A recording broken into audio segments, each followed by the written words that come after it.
year 2000 Rover 200 BRM limited edition.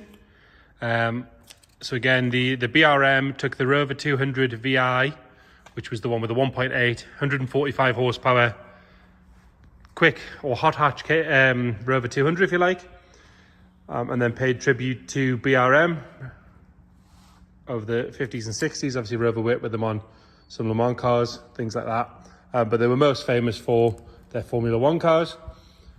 The majority of them had that orange nose cone that you notice on the 50s and 60s Formula One cars, like I say. So this car finished in Brooklands green, got an orange lower grille. Other cosmetic upgrades were the wheels, the silver side trim, silver wing mirrors, and they also sit 20mm lower on new dampers. Mechanically, same engine as the VI, so that 145 brake K series, but this one, or the BRM's, got a closer ratio gearbox with a limited slip diff, and like I say, upgraded suspension, and most impressively, the most amazing interior I think there's ever been fitted to a little hatchback, which we'll show you in a second. This example comes on this plate, N44 BRM.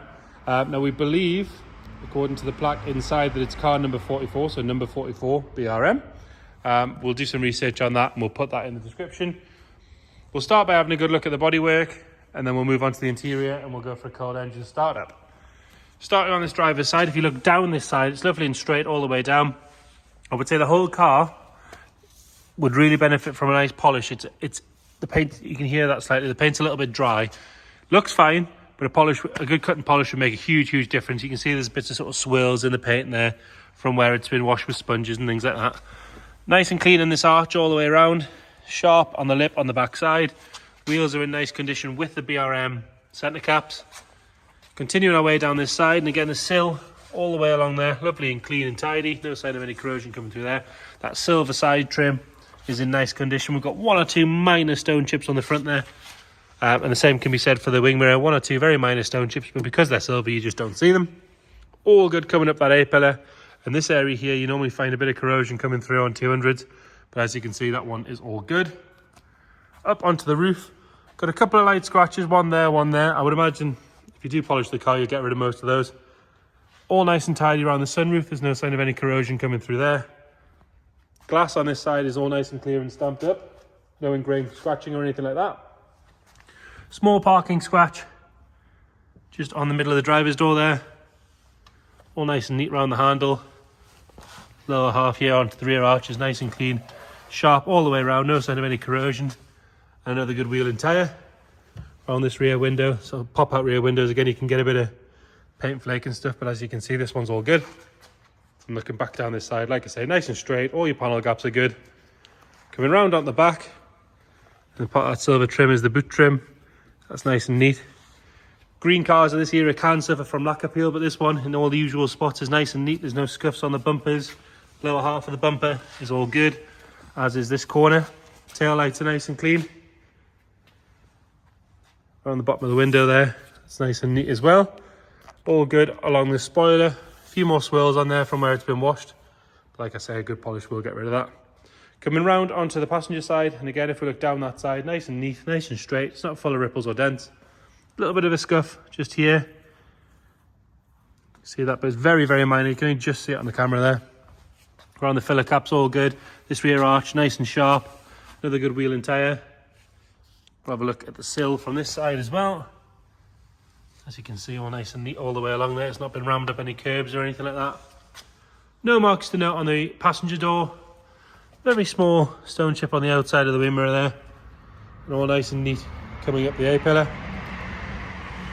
Front wing, again, nice and tidy, lovely and sharp all the way around. Another good wheel and tyre. Round on the front. Headlights on both sides are clean and bright. That orange front grille's lovely. One or two very minor stone chips, but very minor for the age of the car. And the rest of the bonnet, all lovely and tidy. On to my favourite bit now. The interior of the BRM is fantastic. It's this lovely red quilted leather with these red panels in the doors, aluminium fixings, and a leather grab handle. This is all lovely and clean, nice and neat on the door shut. The BRM on the shuts there. Driver's seat, tiny little bit of, wouldn't even call it wear, you'd almost call it patina. Other than that, lovely and neat, nice and firm. Leather on the steering wheels, all very good, as are all the buttons. Lovely and neat in the centre section. Still got the original Rover stereo, which is quite rare. 85,000 miles on this one, and if you check the description, we'll detail everything we know as far as service history goes and things like that. Really lovely and neat in the back. Doesn't look like that's been used hardly at all. The backs of the seats are good, they're not stretched out. Nice and neat along the headlining. No sign of any damp or anything like that.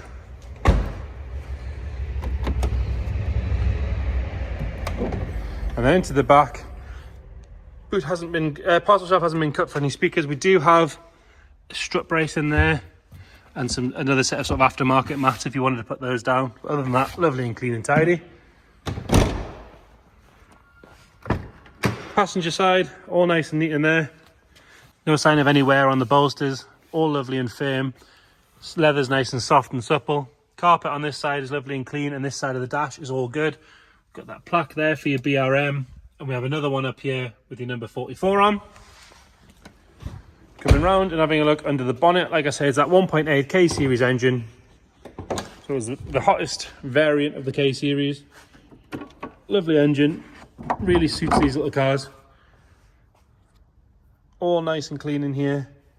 Does have an OMP strut brace, which is quite easy. You can just remove that if that's something you want to take off. I'm imagining it probably makes quite a big difference though. Lovely and clean and tidy in there. It's been parked here a little while, not dropping any fluid on the floor. We'll get it fired up. And again, being a Rover of this era, same as the Minis and all that sort of stuff, it does have the factory Rover immobiliser. So it's just a blip on the button to turn the light out, and then fire it over like that. Taking it over lovely and smooth. None of that sort of rattle you sometimes get from a K series that hasn't been looked after. Nothing nasty coming out the back. So there you have it. A 2000 on a private plate N44 BRM Rover 200 BRM limited edition. If you check the description, we'll detail everything as we know as far as service history. But if you've got any questions or anything like that, please just get in touch. Thank you.